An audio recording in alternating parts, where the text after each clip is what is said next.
थासी कुंड सिरी relief festival की Paulo बचतखिबा पाउमी सिंगी टीमदा मरीसुबा महा regiment की पर्सनल सिंगना एड अपन पीखिबगे थोंग अदु इंडियन जर्नलिस्ट यूनियन इजुना अकन ममोंगदा कंडेम तौरकली हिरमसिका मरी लेना इजुगी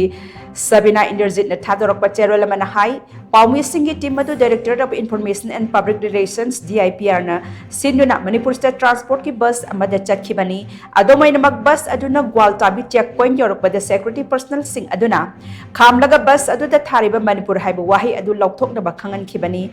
थोंग अदु स्टेट असिगा आइडेंटिटी अमसुंग प्रेस के निंग तंबदा हकथेंगना सिंगनबनी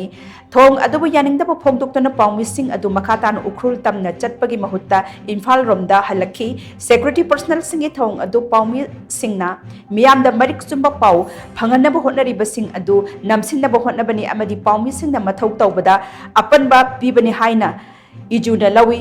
हिरमसिगी मतंगदा all Manipur working journalist union आमजू एडिटर्स गिल्ड मणिपुर इजियाम Ukhrul district working journalist union उदजा अमदी अतै ऑर्गेनाइजेशन सिंगना चंगसिलक खोंगजंगदा इजुना सवगतकनी